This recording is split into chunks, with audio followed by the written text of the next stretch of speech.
세상에는 어린 시절을 빼앗긴 채 살아가는 아이들이 있습니다. 전쟁터에서 강제로 무기를 들고 살인을 저지르며 자신의 가족조차 해치게 만들어지는 소년병들의 이야기죠. 그런데 더 놀라운 것은 이런 일들이 지금 이 순간에도 세계 곳곳에서 벌어지고 있다는 사실입니다. 콩고, 시리아, 미얀마, 소말리아 같은 분쟁 지역에서는 여전히 어린 아이들이 무기를 들도록 강요받고 있어요. 오늘은 한 소년병이 겪은 끔찍한 경험을 통해 전쟁이 인간에게 어떤 상처를 남기는지 들여다보겠습니다. 이 이야기는 단순한 과거의 기록이 아니라 현재 진행형인 비극이라는 점을 기억해 주세요. 9살 아이가 가족과 함께 작은 진흙집에서 모기장을 치고 잠들어 있었습니다. 밤의 평온함이 깨지면서 군화 소리와 총성이 들려왔죠. 작은 손들이 그 아이를 흙바닥으로 거칠게 끌어내렸습니다. 어머니는 총 개머리판의 턱뼈가 부러질 때까지 병사들에게 발톱으로 저항했고, 아버지는 제발 그만해 라고 애원했지만 무릎 꿇은 자리에서 총에 맞았습니다. 그 순간 한 어린 아이의 인생이 완전히 바뀌었어요. 피와 화약 냄새가 공기를 더럽히는 가운데 지휘관이 녹슨 AK 소총을 떨리는 아이의 손에 억지로 쥐어주었습니다. 너보다 더 무거워 보이는군. 우리 편이란 것을 보여봐. 그는 턱으로 먼지 속에서 흐느끼고 있는 동생을 가리켰죠. 그 아이는 공포에 얼어붙었습니다. 지휘관이 총구를 동생의 가슴에 대고 무자비한 손으로 아이의 손을 감싸며 작은 손가락을 방아쇠로 향하게 했습니다. 이런 악마 같은 행위가 실제로 벌어지고 있었던 것이죠. 그가 속삭였습니다. 그의 손이 아이의 손을 조여올 때까지 꽉 붙잡고 있었죠. 총성이 밤의 정적을 깨뜨리고 동생이 쓰러졌습니다. 더러운 일이 끝났고 이제 그 아이는 병사가 되었습니다. 첫날 밤은 잠을 이루지 못했습니다. 울음소리, 비명, 그리고 피부에 달라붙는 디젤 냄새로 가득한 흐릿한 광경이었죠. 아직 9살에 불과한 아이가 겪기에는 너무나 끔찍한 현실이었습니다. 그들은 그 아이와 다른 12명의 아이들을 맨발로 덤불 속으로 끌고 가서 가시덤불 사이를 비틀거리며 걷게 했고, 다리가 찢어져도 계속 걷게 만들었습니다. 모든 걸음이 생존을 위한 처벌처럼 느껴졌죠. 새벽이 되자 개활지에 일렬로 서게 되었습니다. 지휘관이 날카로운 시선으로 대열을 따라 걸어가며 아마도 7살쯤 되는 가장 작은 소년을 가리키며 고개를 저었습니다. 너무 약하다는 거였죠. 2명의 남자가 그 아이를 숲으로 끌고 갔습니다. 비명소리가 1분 정도 울려 퍼지다가 완전한 침묵이 찾아왔습니다. 첫 번째 교훈이었죠. 약함은 곧 죽음을 의미한다는 것 말입니다. 이제 차례가 되었습니다. 그들이 소총을 팔에 밀어 넣었고 총의 무게 때문에 거의 넘어질 뻔했습니다. 아직은 안 되겠다며 사령관이 비웃었죠. 그러곤 더욱 끔찍한 일을 시켰습니다. 허리띠에서 칼을 빼내더니 손바닥에 박아 넣었습니다. 이게 더 나을 거라고 했죠. 마을 사람 한 명이 앞으로 끌려와서 묶이고 입이 막혔습니다. 얼굴이 낯익었어요. 시장에서 망고를 나눠주던 바로 그 사람이었습니다. 그는 눈으로 간청했고 천 사이로 흐느끼는 소리가 들려왔죠. 해치우거나 아니면 저 사람과 함께 죽든지 둘 중 하나였습니다. 9살 아이에게 주어진 선택은 죽음 아니면 살인뿐이었어요. 배가 뒤틀렸고 손이 떨렸습니다. 할 수 없어요 라고 속삭였지만 틀린 대답이야 라는 말과 함께 주먹이 배를 강타해서 숨이 막혔습니다.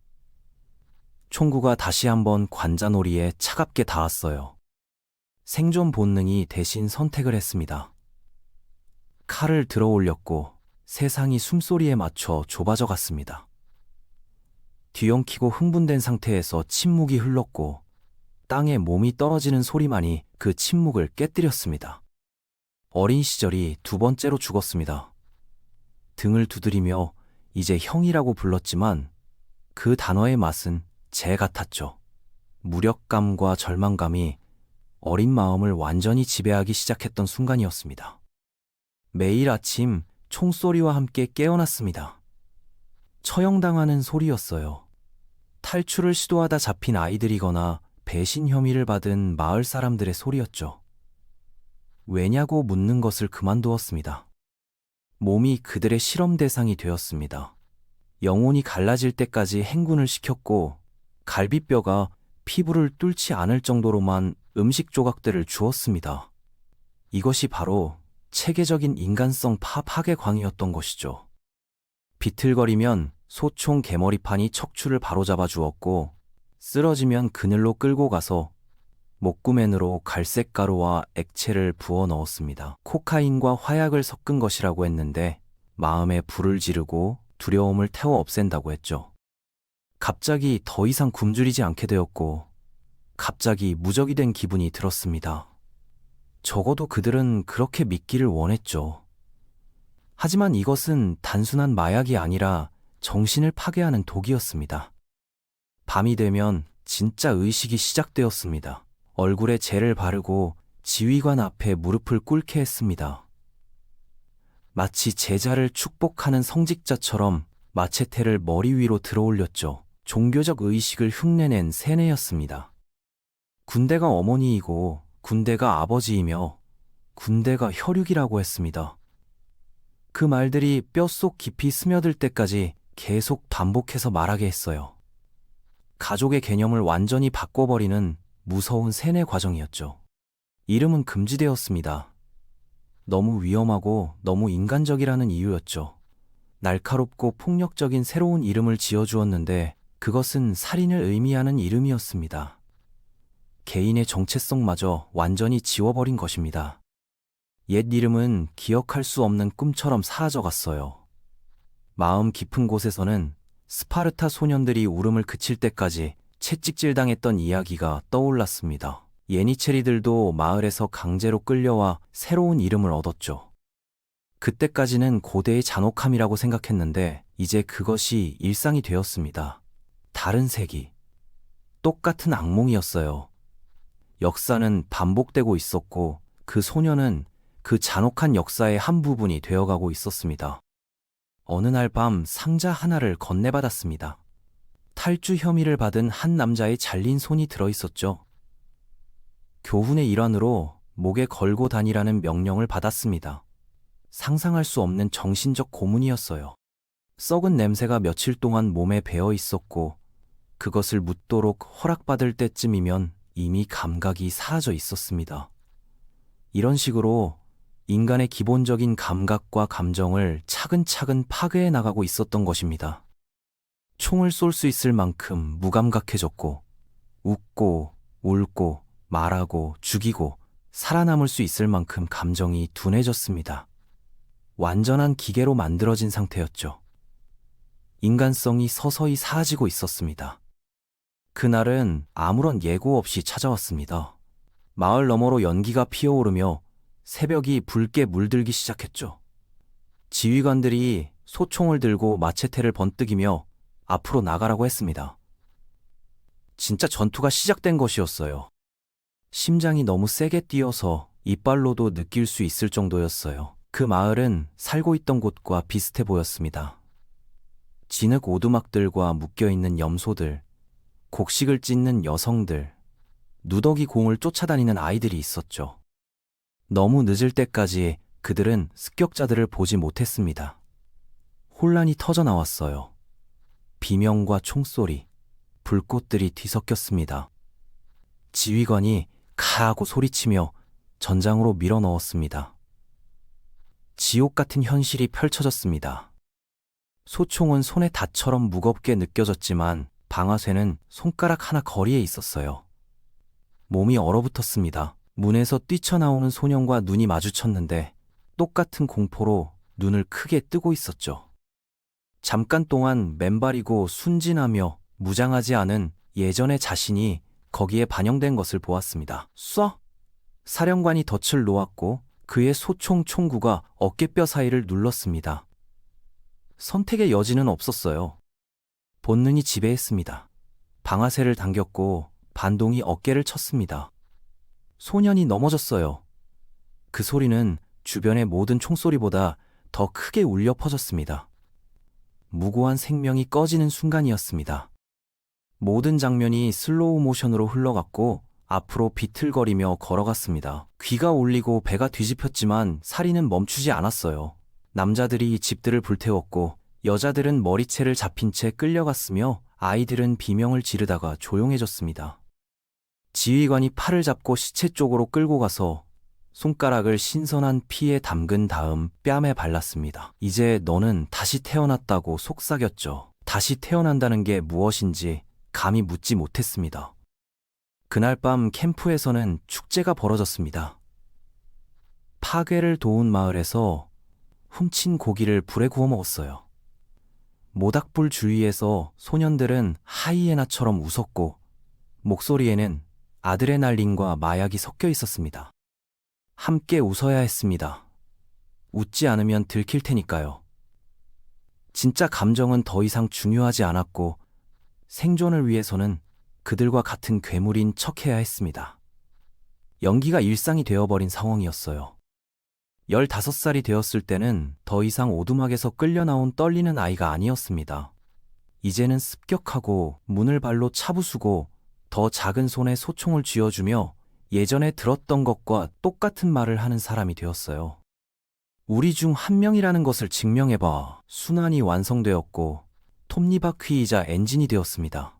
피해자에서 가해자로 완전히 변한 것이죠. 이것이 바로 전쟁이 인간에게 가하는 가장 끔찍한 변화였습니다. 어떤 아이들은 소총을 운반하고 어떤 아이들은 탄약과 음식을 날랐습니다. 소녀들은 아내가 되라고 강요받았고 저항하면 처벌을 받았어요. 모든 것이 체계적으로 조직화된 지옥이었습니다. 습격들은 서로 뒤섞여 구분이 안 되었습니다. 마을들이 불타고 가축이 도난당하고 아이들이 납치되었죠. 그 아이들 중 일부는 엄마를 부르며 울었고 다른 아이들은 멍한 눈으로 바라볼 뿐이었습니다. 스스로에게는 그들을 죽음에서 구하고 있다고 말했지만 진실은 괴로웠습니다. 그들을 같은 무덤으로 끌고 가고 있었거든요. 자기 합리화는 양심의 가책을 덜어주지 못했습니다. 이상한 형제의 순간들도 있었습니다. 불 주위에 둘러앉아 다른 소년들과 농담을 나누고 음식 조각을 나누어 먹으며 심지어 가슴이 뛰는 노래를 부르기도 했어요. 다시 인간다워지는 기분이었습니다. 하지만 새벽이 오면 행군 명령을 받고 다가오는 모든 사람을 잊고 죽이라는 명령을 받았죠. 인간성의 순간들은 너무나 짧고 덥었습니다. 현실은 항상 더 잔혹하게 돌아왔어요. 지휘관들은 약물을 주입했습니다. 잇몸에 가루를 문지르고 사탕처럼 생긴 알약을 손에 밀어 넣었어요. 그 흥분감이 팔다리를 가볍게 만들었습니다. 두려움은 사라졌지만 인간다운 감정도 함께 사라졌습니다. 약효가 떨어지면 유령들이 돌아왔어요. 악몽이 잠을 깨웠습니다. 죽인 사람들의 얼굴과 어둠 속을 응시하는 눈들이 나타났죠. 잠들지 않으려고, 기억하지 않으려고 노력했습니다. 자신의 친족과 싸워야 했던 예니체리들을 떠올렸고 사형 집행인이 된 차마르의 불량 아동들, 밤에 노예를 죽이는 스파르타 소년들의 이야기들이 머릿속을 맴돌았어요. 역사는 더 이상 책 속에 있지 않았습니다. 손에 직접 새겨져 있었죠. 어떤 밤에는 탈출을 꿈꿨습니다. 총소리가 사라질 때까지 정글을 달리는 꿈을요. 하지만 시도하는 사람들에게 무슨 일이 일어나는지 알고 있었습니다. 그들의 시체는 새벽에 전시되었어요. 몸은 경직되고 파리들이 윙윙거리며 입은 조용한 비명으로 얼어붙어 있었죠. 꿈을 삼키고 계속 나아갔습니다. 희망은 사치품이었고 생존만이 유일한 목표였습니다. 17세가 되었을 때는 소총이 몸의 일부처럼 느껴졌습니다. 눈은 죽은 유리 같았고 목소리는 연기와 우연으로 인해 자갈처럼 거칠어졌어요. 자유나 영광, 심지어 생존을 위해 싸우는 것도 아니었습니다. 멈추는 법을 잊어버렸기 때문에 싸우고 있었어요. 전쟁이 일상이 되고 폭력이 숨쉬는 것처럼 자연스러워졌습니다. 더 이상 다른 삶을 상상할 수도 없는 상태가 되어버렸죠. 이 일은 빠르게 일어났습니다. 항상 그랬죠. 너무 많은 습격과 너무 갑작스러운 매복이었습니다. 17살의 나이로 키 큰 풀밭을 비틀거리며 걸어갔어요. 총성이 공기를 가르고 총알들이 화난 벌레처럼 빠르게 지나갔습니다. 폭발이 몸을 뒤로 던졌고 하늘이 위에서 회전했어요. 귀가 울리고 다리가 타오르며 피가 흙을 적셨습니다. 사령관이 명령을 외쳤지만 머리를 들기조차 힘들었죠. 마침내 전쟁이 그를 따라잡았습니다. 그리고 그들은 떠났습니다. 형제라고 불렀던 그 사람들이 숲속으로 사라져버렸어요. 그들의 군화가 쿵쿵거리고 소총들이 후퇴하며 소음을 냈습니다. 짊어질 가치도 없고 구할 가치도 없는 존재였죠. 시간이 흘러갔습니다. 통증이 심해지고 둔해지고 다시 심해졌어요. 해질 무렵 파란 헬멧을 쓴 낯선 사람들이 나타났습니다. 외국 군인들과 구호 활동가들이었죠. 전혀 다른 세상에서 온 사람들 같았습니다. 들것에 실려 나가며 안개 속에서 흐릿한 목소리가 들렸습니다. 그냥 소년일 뿐이야. 그 말이 조롱처럼 찌르듯 아팠어요. 소년? 소년은 8년 전에 죽었는데 말이죠. 이제 남은 건 껍데기뿐이었습니다. 데려간 캠프에서는 약품과 표백제 냄새가 났습니다. 누더기를 잘라내고 다리를 꿰매고 제맛이 나는 음식을 주었어요. 이제 자유롭다고 말했습니다. 공허함을 느끼는 곳에서 자유로움을 느껴야 했죠. 무엇을 할 자유가 있을까요? 누가 될 자유가 있을까요? 눈을 감으면 자유를 볼 수 없었으니까요. 마을들이 불타는 것을, 아이들이 우는 것을, 9살에 총으로 쏜 형의 얼굴이 영원히 충격으로 얼어붙은 것을 보았습니다. 13살에 총으로 쏜 소년도 보았습니다. 수용소 밖 세상은 그보다 더 친절하지 않았어요. 지나갈 때 마을 사람들이 속삭였습니다. 살인자, 배신자, 괴물이라고요. 틀린 말이 아니었으니 반박할 수도 없었습니다. 옛집은 사라졌고 가족은 묻혔으며 군대는 어디에도 속하지 않게 만들었어요. 떠나온 세상에는 너무 상처받았고 강제로 끌려간 세상에는 너무 인간적이었습니다. 경계선에 서서 흔들리고 있었어요. 마을 가장자리를 돌아다니며 구걸하고 숨고 살아남았어요. 제복은 사라졌지만 상관없었습니다. 전쟁은 아직 끝나지 않았고 피부에 꿰매져 있었으니까요. 몸은 벗어났지만 마음은 여전히 전장에 있었습니다. 20세가 되었을 때 거울에는 더 이상 소년이 보이지 않았습니다. 낯선 사람이 보였어요. 눈은 평평하고 피부는 흉터투성이며 손은 비어 있어도 떨렸습니다. 늙은 영혼이 젊은 몸속에 갇혀있는 느낌이었죠. 군대와 습격과 총알 속에서 살아남았지만 생존은 삶이 아니었어요. 그것은 단지 또 다른 감옥일 뿐이었습니다. 보이지 않는 철창이 마음을 둘러싸고 있었고 그 철창은 어떤 열쇠로도 열리지 않았습니다. 어떤 밤에는 아직도 사령관의 목소리가 들렸어요. 우리 중 한 명이라는 것을 증명해봐. 이어지는 침묵 속에서 그것을 해냈다는 것을 깨달았습니다. 계속해서 증명했어요. 모든 방아쇠가 당겨지고 모든 생명이 꺼질 때마다 말이죠. 증명했습니다. 이제 증명할 것은 아무것도 남지 않았어요. 오직 유령들만 있을 뿐이었습니다. 아이들이 먼지 속에서 노는 것을 혼자 지켜보고 있었어요. 그들의 웃음소리가 옛날의 자신을 떠올리게 했습니다. 그들은 예전처럼 넝마공을 쫓으며 웃고 있었습니다. 심장이 쿵쾅거리며 미소를 지으려던 중 그들 중 한 명이 죽었다고 생각했던 옛 이름을 외쳤어요. 빙글 돌았고 심장이 뛰었지만 아무도 부르지 않았습니다. 그냥 놀고 있을 뿐이었어요. 그 이름은 다른 누군가의 것이었습니다. 다시 9살이 되어 모기장 아래에서 반딧불이를 꿈꾸지만 그 모기장 아래 있던 소녀는 결코 깨어나지 않았습니다. 영원히 잠들어 버렸죠. 전쟁은 견뎠지만 자신은 살아남지 못했어요. 어린 시절은 처형당했고 사형 집행인이 여전히 안에 살아 있었습니다. 그리고 어린 병사로서 겪은 삶이 고통으로 가득한 반면 세상은 계속해서 돌아가고 있었습니다. 지금도 어딘가에는 9살짜리 아이가 총을 쥐도록 강요받고 있을 것입니다. 가족을 잃고 차가운 바닥에서 떨고 있는 아이가 있을 거예요.